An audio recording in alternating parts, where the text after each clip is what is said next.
ఈ ఉదయకాలపు వేళ వాక్యాన్ని వింటున్న మీకంతా నా హృదయపూర్వకమైన వందనాలు, దేవునికి స్తోత్రాలు. హల్లెలూయా. కీర్తనల గ్రంథం 139వ కీర్తన 4వ వాక్యాన్ని చదువుకుందాం. కీర్తనలు 139వ అధ్యాయం 129వ కీర్తన 4వ వాక్యాన్ని చదువుతారు. కీర్తనలు న్యాయవంతుడు, భక్తిహీనులు కట్టిన త్రాళ్ళు ఆయన తెంపి ఉన్నాడు. హల్లెలూయా. ఈ ఉదయకాలమందు దేవుడు మనకిస్తున్న చక్కటి వాగ్దానం, అదిగో కీర్తనాకారుడు తన కీర్తనలో రాస్తున్నటువంటి చక్కటి మాట అంటున్నాడు కదా, యెహోవా న్యాయవంతుడు, భక్తిహీనులు. ఎందుకు న్యాయవంతుడు దావీదంటే? ఆయన ఎవరంటే భక్తిహీనులు కట్టిన త్రాళ్లను ఆయన తెంపి ఉన్నాడని తన అనుభవంలో నుంచి దేవుడు చేసినటువంటి కార్యాలని ఎత్తిపడుతూ దేవునికి కీర్తన పాడుతూ ఉన్నాడు దావీదు. హల్లెలూయా. భక్తిహీనులు తాళ్ళు కట్టారంట అతని జీవితంలో, అదిగో దానిని తెంపి వేశాడు నా దేవుడు. అందుకే నా దేవుడు న్యాయవంతుడు, యెహోవా నీవు న్యాయవంతుడు అయ్యా అని దేవుని కీర్తిస్తూ ఉన్నాడు. కనుక ఉదయకాలపు వేళ నీ వ్యక్తిగత జీవితంలో ఒకవేళ భక్తిహీనులు నీకేదైనా తాళ్ళ చేత నిన్ను బంధించారా అంటే, మనం గతంలో కూడా చెప్పాను, చెరసాలలో ఉన్న వారికి విడుదల అని బైబిల్ సెలవిస్తుందంటే, మనమేం చెరసాలలో ఉండం, కనిపించడానికి జైల్లో ఉండం, కానీ కొన్ని విషయాల్లో మనం బంధించబడిన అనుభవాల్లో మనం ఉంటాం. అలాగే ఉదయకాలాన నిన్ను ఏ తాళ్ళైనా కట్టేసినాయా అది నీకే తెలుసు, ఎవరికి తెలియదు. ఎంతెంతో చేయాలని ఆశపడుతూ ఉంటాం ఒక్కోసారి, కానీ ఎక్కడికి కదిలెళ్ళలేం. ఎక్కడో కట్టేసిన అనుభవాలు, ఎవరి చేతో కట్టబడినట్లుగా. చూడండి, ఏదైనా మోగ జంతువే ఉంది, కుక్కే ఉంది, తీసుకొచ్చాం. కోడి ఉంది, కుక్కను కూడా తీసేయని కోడి ఉందనుకోండి, ప్రశాంతంగా తిరిగే కోడిని ఇంటికి తెచ్చిన కొత్తలో ఏం చేస్తాం, దాన్ని కాలు కట్టేసి పెడతాం కదా. అదేం చేసింది, రెక్కలతో ఎగురుతానికి ప్రయత్నం చేసి వెళ్ళిపోదామని చూసింది. ఎంతవరకు వెళ్తాయి అవి? వెళ్ళవు కదా, కట్టబడినవి కనుక ఎక్కడికి వెళ్ళలేకపోతాయి. అలాగే నీ జీవితంలో భక్తిహీనులు నీ యొక్క వ్యక్తిగత జీవితంలో, నీ యొక్క కుటుంబ వ్యవస్థలో కావచ్చు, నీ వ్యక్తిగత జీవితమైన, నీ బిడ్డల విషయమైన, యజమానుని విషయమైన, నీ వ్యక్తిగత పరిస్థితులు ఏవైనా వేటిలో నీవు బంధించబడి ఉన్నావో నాకు తెలీదు. భక్తిహీనుల త్రాళ్ళ చేత నువ్వు కట్టబడి ఉన్నావా? ఈ ఉదయకాలపు వేళ ఏ తాళ్ళు నిన్ను కట్టినయో నీ వ్యక్తిగతంగా నీకు మాత్రమే తెలుసు. నీ యొక్క సంతోషాన్ని కట్టేశారేమో, నీకున్నటువంటి స్వేచ్ఛను కట్టేశారు, ఎక్కడికి వెళ్ళలేని అనుభవాలు, ఒకే దగ్గర ఉండాల్సిన పరిస్థితులు. అలాగే ఏ మాట ప్రశాంతంగా మాట్లాడలేక, సంతోషంగా ప్రేమను చూపలేక, ఎక్కడ కూడా ఫ్రీడమ్ లేని అనుభవాలు, కట్టబడిన అనుభవాల్లో నువ్వు ఉన్నావేమో. ఎవరు కట్టారు ఆ తాళని? భక్తిహీనులు కట్టారంటారు. కొంతమంది వ్యర్థమైన వాళ్ళు నీ జీవితంలోనికి ప్రవేశించి ఏ తాళ్ళ చేత నీ యొక్క కుటుంబ వ్యవస్థలో లేదా నీ వ్యక్తిగత జీవితంలో నిన్ను బంధించారేమో నాకు తెలియదు. ఇదిగో దేవుని సన్నిధిలో దావీదు వలె నీవు కూడా దేవుడిని స్తుతించే విధంగా నా దేవుడు చేస్తాడు. హల్లెలూయా అంటున్నాడు కదా దావీదు, అయ్యా నా జీవితంలో భక్తిహీనులు కట్టిన తాళను నువ్వు తెంపేశావు, నువ్వు నిజంగా న్యాయవంతుడివి. ఎన్ని తాళ్ళండి దావీదుకి? నిజంగా కుమారుడు కట్టాడు, ఒకసారి కుమారుని చేత బంధించబడ్డాడు, ఎక్కడికి వెళ్ళలేక సింహాసనాన్ని వదిలి చెప్పులు లేకుండా తిరిగినటువంటి యాత్ర చేసినది 4 యాత్ర కీర్తన అది.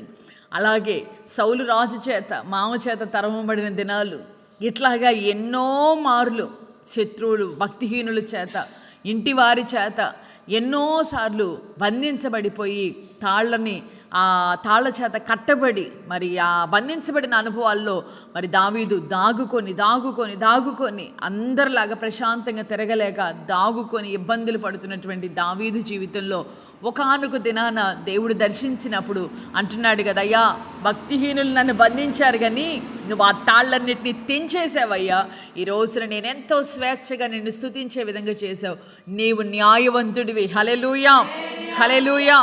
కనుక దావీదు దేవుడే నీ దేవుడు. నీ జీవితంలో ఈ రోజున ఒకవేళ కట్టబడిన స్థితిలో నీవు ఉంటే, ఎక్కడికి ఏ విషయంలోనూ సంతోషం లేని, కట్టబడినటువంటి స్వేచ్ఛ లేని అనుభవాల్లో నీవు ఉన్నావా?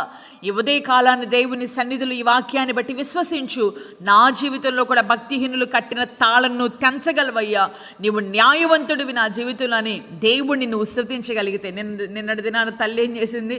ఆ రోగం తగ్గక మునిపే ఇంకా వ్యాధి తనలో నుంచి వెళ్ళిపోకమనిపోయి నువ్వు తీసేసావని దేవుణ్ణి స్తుతించినట్లుగా ఈ రోజున ఏ బంధకాల చేత నువ్వు బంధించబడి ఉన్నావు నాకు తెలియదు, దేవుని సన్నిధిలో నువ్వు స్తుతిస్తూ, అయ్యా దావీదుకు చేసావు కదా, నాకు కూడా నువ్వు చేస్తావు, నువ్వు నమ్మదగిన దేవుడివి, ఎందుకంటే నువ్వు న్యాయవంతుడు, నా జీవితంలో కూడా నువ్వు న్యాయవంతుడివే, నువ్వు చేస్తావు అని నువ్వు దేవుణ్ణి ముందుగానే నువ్వు స్తుతించగలిగితే తప్పనిసరిగా దేవుడు బంధకాలను ఓడగొట్టి ఈ తాళ్లను తెంచి న్యాయవంతునిగా నీ జీవితంలో నా దేవుడు గొప్ప కార్యాలు చేస్తాడు. మోకరించి ప్రార్థన చేసుకుని అందరూ కూడా తీర్మానం చేసుకొని, అయ్యా నా జీవితంలో నీవు ఈ కార్యాన్ని నువ్వు చేయగలవు అని నువ్వు విశ్వసించి దేవుడిని స్తుతించగలిగితే ఆయన నమ్మదగిన దేవునిగా ఇదిగో ఈ ఉదయకాలాన ప్రత్యక్షమయ్యాడు.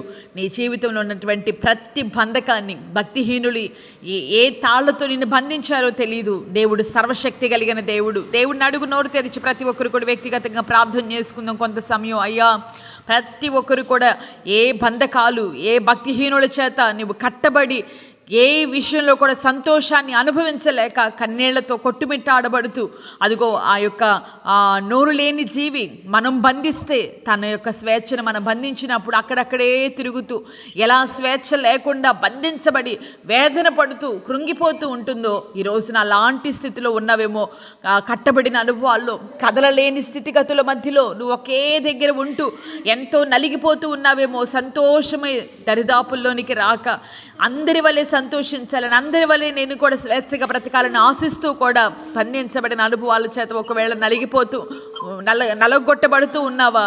ఈ ఉదయకాలపు వేళ దేవుడు నీతోనే మాట్లాడుతూ ఉన్నాడు. భక్తిహీనులు కట్టిన తాళ్లను నేను తెంచుతాను, నీకు మరలా నేను సంతోషాన్ని సమాధానాన్ని దీవెనను కలుగు చేస్తాను వాగ్దానం ఇస్తూ ఉండగా, నీవు న్యాయవంతుడు అయ్యా, నా జీవితంలో నువ్వు చేయగలవని నువ్వు విశ్వసించి దేవుడిని స్తుతించు. దేవుడు నీ పక్షాన్ని దిగి వస్తున్నాడు. నీ జీవితంలో ఉన్నటువంటి బంధకాలు తెగిపడితే తప్పనిసరిగా నీకు కూడా స్వేచ్ఛ కలుగుతుంది. పరిశుద్ధ ప్రేమాస్వరూపి నిత్య ఆశ్రయ దుర్గమ ఈ ఉదయకాలపు వేళ నీవు నిజముగా న్యాయవంతుడు అయ్యా, నీవెంతైనా నమ్మదగిన దేవుడు. మా జీవితాల్లో భక్తిహీనులు బంధించినటువంటి తాళ్లను తెంచావు కనుకనే ఈ రోజున నీ సన్నిధానంలో మేము నిలిచి నా తండ్రి నిన్ను స్వేచ్ఛగా ఆరాధన చేస్తూ ఉన్నామయ్యా. నిజముగా నాయనా కొంతమంది పాప బంధకాల చేత, కొంతమంది భక్తిహీనులు అయ్యా నీతిమంతుల జీవితాల్లో తాళ్లను కట్టి బంధించారయ్యా. కొంతమంది నీతిమంతులు వాళ్ళ యొక్క చెప్పు చేతల్లో ఉంటూ నలగొట్టబడుతూ ఉన్నారయ్యా. నిజముగా తండ్రి నలగొట్టబడుతూ ఎంతో వేదన చెందుతూ నాయన సంతోషమే వారి జీవితంలో కరువైపోయినాయన. ఇదిగో ఎటు తోచని స్థితిగతుల్లో ఎక్కడికి వెళ్ళాలో తెలియక, ఎక్కడికి వెళ్ళడానికి లేక నిజముగా ఎంత స్వేచ్ఛ లేని అనుభవాల్లో కొంతమంది నలిగిపోతూ ఉన్నారో నాయన. నిజముగా జ్ఞాపకం చేసుకునండి అయ్యా, నీవు న్యాయవంతుడు అని మేము కూడా మిమ్మల్ని ఘనపరుస్తూ ఉన్నామయ్యా. నీవు నమ్మదగిన దేవుడు అయ్యా. నీ బిడ్డల యొక్క కన్నీటిని జ్ఞాపకం చేసుకోయ్యా. అయ్యా ఈ వాక్యం ఒకవేళ అందరికీ అర్థం కాకపోవచ్చేమో కానీ ఆ బంధకాలతో బంధించబడిన బిడ్డలకే తెలుసయ్యా కన్నీరేంటో. అయ్యా ఇదిగో తండ్రి వాళ్ళ అరణ్య రోదన జ్ఞాపకం చేసుకో తండ్రి. అయ్యా ఎటు వెళ్ళాలో దిక్కు తోచని స్థితిగతుల్లో ఉన్నటువంటి బిడ్డల్ని జ్ఞాపకం చేసుకోయ్యా.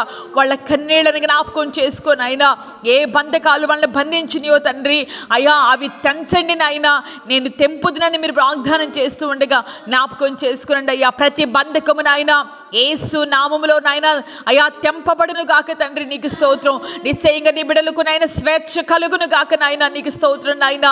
అయ్యా ఈ సంవత్సరాంతములో నాయనా నీ బిడ్డలు మీరు జ్ఞాపకం చేసుకొని కన్నీళ్లు తుడిచి నాట్యంగా మీరు మార్చండి నాయనా.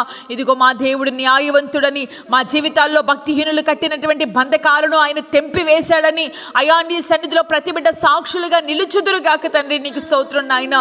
నిశ్చయంగా ఈ వాక్యపు వెలుగులో ప్రతి వారిని జ్ఞాపకం చేసుకోండి. ఇది నాన్న పెళ్లి రోజులు పుట్టినరోజులు జరుపుకున్నటువంటి బిడ్డలు మీరు జ్ఞాపకం చేసుకొని నిండుగా మెండుగా ఈ సంవత్సర కాలమంతా అయ్యా ఆయుష్ కాలం ఇచ్చి ఆరోగ్యం ఇచ్చి కృపాక్షేమాలతో బిడ్డలు మీరు నడిపించమని ప్రార్థిస్తూ ఉన్నానయ్యా.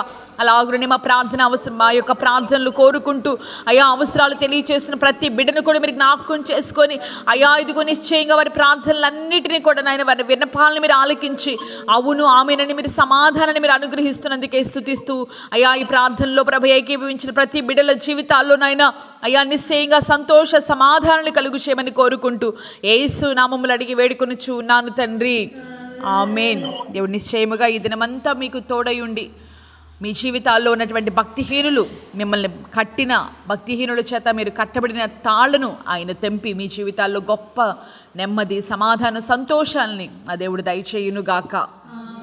ఆమేన్.